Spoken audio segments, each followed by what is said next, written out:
Hola, bienvenido un día más a nuestro canal. El día de hoy vamos a hablar sobre los enlaces químicos. ¿Qué son los enlaces químicos? De manera formal, podemos decir que un enlace químico es la unión de dos o más átomos que permiten la formación de sustancias químicas. El enlace es causado por fuerzas electrostáticas entre cargas opuestas, entre electrones y núcleos, o como el resultado de la atracción entre dipolos. Los enlaces ocurren cuando los electrones transitan entre las capas de valencia de dos átomos para crear una unión, o bien cuando se forman iones y las atracciones electrostáticas los mantienen unidos. A esto le llamamos cargas opuestas. Existen varios tipos de enlaces químicos, empezando por los enlaces covalentes. Entonces, un enlace químico covalente, los átomos comparten electrones en las capas de valencia. El objetivo del enlace es estabilizar su configuración electrónica. Los electrones se comparten siempre en pares, de tal modo que cada uno de los átomos aportan un electrón al enlace. Entonces, por cada enlace hay un par compartido y un par enlazante de electrones. Si bien es cierto que únicamente puede existir un par de electrones por enlace, también debes saber que puede haber más de un enlace entre dos átomos, es decir, puede haber múltiples pares enlaces entre dos átomos.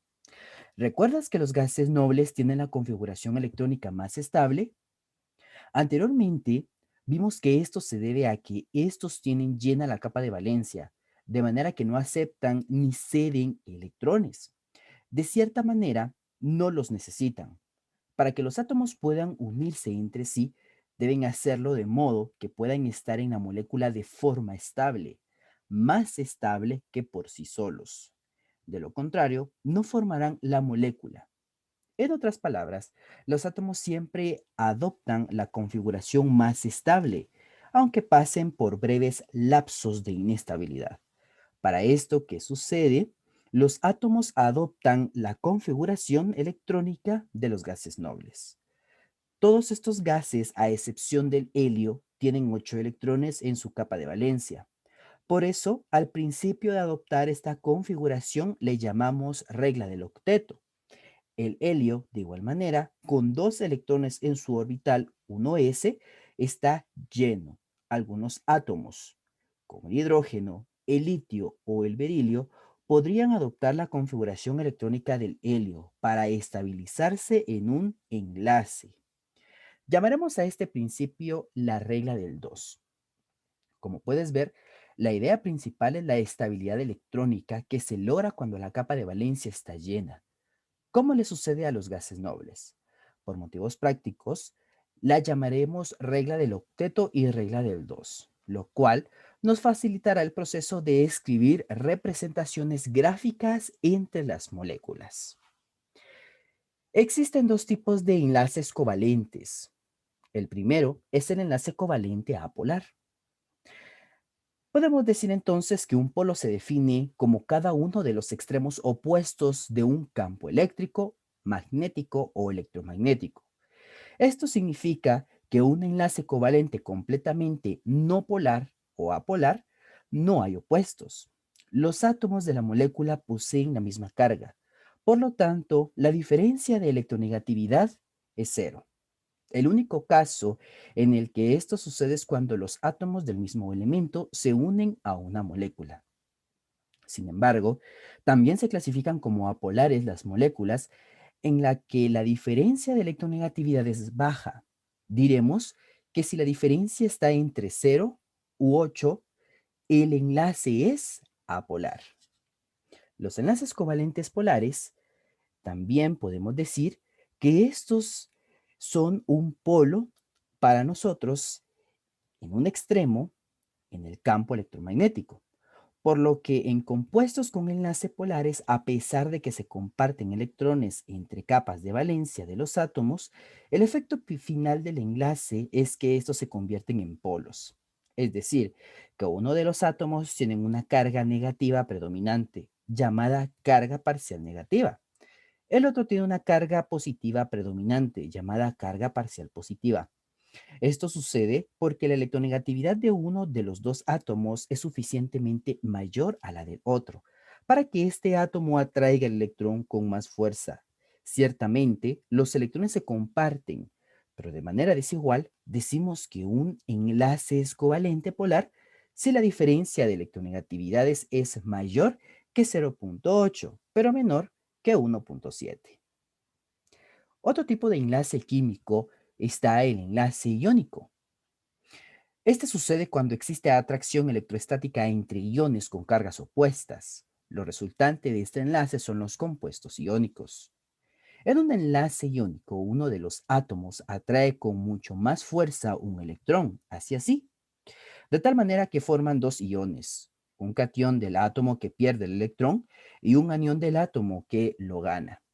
Claramente esto es así porque si, por ejemplo, un átomo neutro como el sodio, que tiene 11 protones y 11 electrones, pierde un electrón, quedaría con una carga de 11 positivo en el núcleo, pero menos 10 en sus orbitales.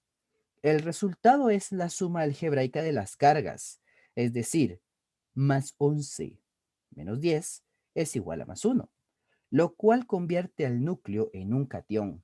A diferencia de los enlaces anteriores, en los que el proceso de intercambio electrónico es dominando por la valencia, en este caso el intercambio desigual de electrones es llamado electrovalencia.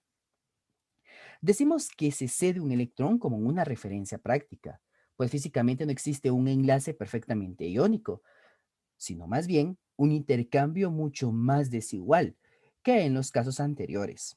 Los electrones pueden compartirse, aunque su presencia es demasiado baja en el átomo menos electronegativo.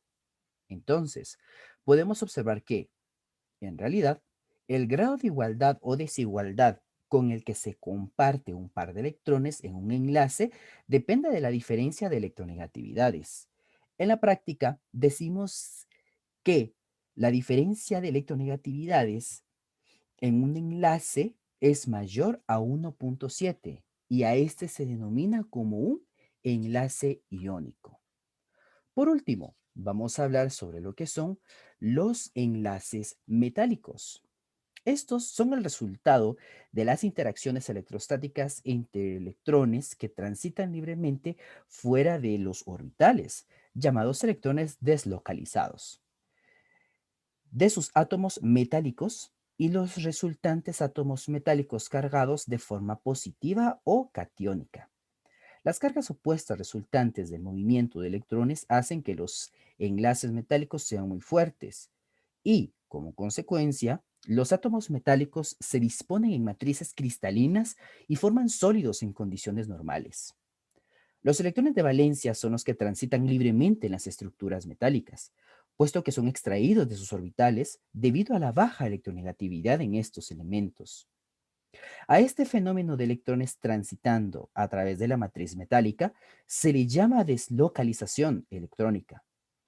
Podemos definir los enlaces metálicos como la compartición de electrones deslocalizados a través de una matriz de cationes metálicos. Estos enlaces son los responsables de las propiedades físicas de los metales, tales como su dureza, ductilidad, maleabilidad y brillo. Son además responsables de que los metales se organicen en estructuras cristalinas. Como consecuencia, tanto de los enlaces como de las estructuras, los metales poseen altas densidades y altos puntos de fusión y ebullición.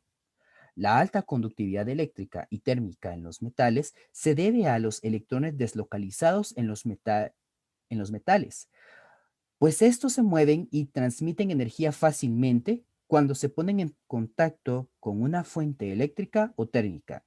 Este enlace solamente existe en sustancias en estado sólido. En los enlaces metálicos más fuertes suceden en los elementos del centro de la tabla periódica, lo cual coincide con la máxima densidad metálica, la del osmio. Esto sucede porque estos átomos poseen grandes cantidades de electrones libres en estructuras cristalinas, estrechas, que forman uniones muy fuertes. Otros factores que también son importantes para determinar la fuerza de este enlace son el radio atómico, la carga nuclear, el traslape de energía entre orbitales y la forma del cristal. Y bien, eso ha sido todo por hoy. Te agradezco bastante por escuchar el podcast y esperamos en un futuro volvernos a encontrar.